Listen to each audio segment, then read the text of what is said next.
સુરતના નાસીનગરમાં થયેલા કથિત ભૂતિયા ડિમોલેશન કેસે હવે માત્ર સ્થાનિક નહીં પરંતુ રાજ્ય અને રાષ્ટ્રીય સ્તરે પણ ચર્ચા જગાવી છે।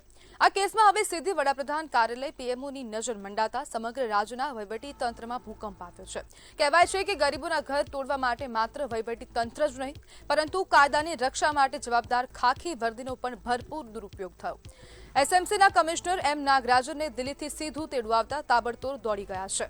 હવે જોવાનું એ રહ્યું કે શું મોટા માથાઓ સામે કડક પગલાં લેવાશે। આ ભૂતિયા ડિમોલેશનમાં સુરત એસઓજીના ડીસીપી રાજદીપસિંહ નકુમ અને પીઆઈ અતુલ સોનારાની ભૂમિકા અત્યંત સક્રિય અને શંકાસ્પદ રહી હોવાનું ચર્ચાઈ રહ્યું છે। બિલ્ડરોને કાયદાનો કોઈ ડર નહોતો કારણ કે તેમને ખાખીનું બેકિંગ મળેલું હતું। હવે જ્યારે આ મામલો ગાંધીનગર અને દિલ્હી દરબાર સુધી પહોંચી ગયો છે ત્યારે આ બંને ઉચ્ચ પોલીસ અધિકારીઓમાં પણ ભારે ખળભળાટ મચ્યો છે। પોતાની ચામડી બચાવવા માટે હવે તેઓ પણ આંતરિક રીતે ધમ પછાડા કરી રહ્યા છે પરંતુ કાયદાનો સકંજો તેમના પર પણ કસાઈ રહ્યો છે અને આવનારા સમયમાં ચોક્કસપણે કાર્યવાહી થશે તેવું પણ ક્યાંક ને ક્યાંક લાગી રહ્યું છે। અને આજ મુદ્દે આપણી સાથે સુરત કોંગ્રેસના પ્રમુખ વિપુલ ઉધનાવાલા જોડાઈ ગયા છે। વિપુલભાઈ, ભૂતિયા ડિમોલેશન પીએમઓની એન્ટ્રી થઈ છે, શું કહેશો? જી, આની અંદર બહુ લેટ થયું છે પીએમઓની એન્ટ્રી। અમારે 14 દિવસ સુધી સંઘર્ષ કરવો પડ્યો છે અને જો અહીંનું પ્રશાસન આંખ ઉપર પાટા બાંધી દીધા છે। 100 જેટલા પરિવારોને ઉપર આસમાન અને નીચે ધરતી પર છોડી પહેરેલા કપડે મૂકી અને ન્યાય નથી આપી શકતા, એઓને વ્યવસ્થા જમવાની નથી કરી આપતા ને જે રીતે બિલ્ડરોના પ્રોટેક્શનમાં આ ચાલી રહ્યું છે કે બિલ્ડરોની સાથે એટલી બધી સાંઠગાંઠ છે કે 15 દિવસથી આ બિલ્ડરોને નોટિસ આપવામાં આવી છે કે તમારું બાંધકામ ગેરકાયદેસર છે, મંજૂરી વગરનું છે। હમણાં પણ એ ધમધોકાર ચાલી રહ્યું છે।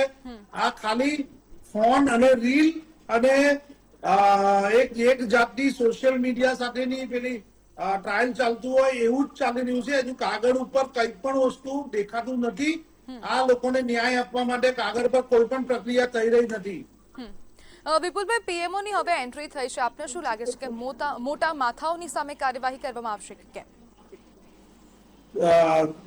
મને એક્સપેક્ટ છે કે ભારતના અંદર પીએમઓની એન્ટ્રી થઈ હોય અને એટલું ગંભીરતાથી અને સંવેદનશીલ વાત હોય તો તાત્કાલિક પીએમઓ સુધી વાત પહોંચે એ પહેલા જઈએ આ લોકોએ તાત્કાલિક કાર્યવાહી કરી દેવી જોઈતી હોય। પીએમઓની રાહ જોવાની નહીં હોય પણ હવે પીએમઓ સુધી પહોંચી ગઈ હોય તો લોકોને ન્યાય મળશે અને આ જે માઇનોરિટીનો સમૂહ છે 100 જેટલા માઇનોરિટી પરિવાર છે એમને ન્યાય મળે એવી આશા અમે રાખીએ।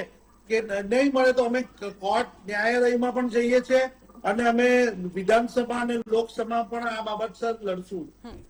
વિપુલભાઈ, કેવા પ્રકારના ન્યાયની અપેક્ષા આપ તંત્ર પાસેથી કરી રહ્યા છો?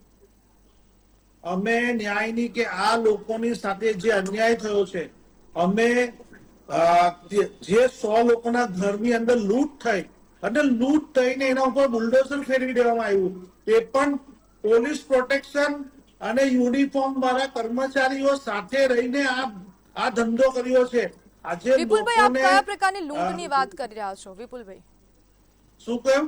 આપે કહ્યું ને કે લૂંટ થઈ આ લોકોના ઘરમાં, કેવા પ્રકારની? આજે તમે એક દિવસ પહેલા આવો ઘરની અંદર 1 કલાક પહેલા આવે કે તમે ઘર ખાલી કરી દો અને ઘર ખાલી કરીને બધો સામાન લઈ લો તમારો ને તમે જાઓ એટલે તમે તમારી બચત પૈસા ઘરના અડધા માણસો બહાર ગયા હોય એ પણ લઈ નહીં શક્યા અને ત્યાંના કર્મચારીઓ જે આવેલા એ લોકોએ કિંમતી સામાન અંદરથી લઈ બી લીધો, ચોરી બી ગઈ થઈ હોય અને બધું અંદર લૂંટાઈ ગયું, એ લોકોની જિંદગી લૂંટાઈ ગઈ છે અંદર આખી। બિલકુલ વિપુલભાઈ, જોડાવા બદલ આપનો આભાર।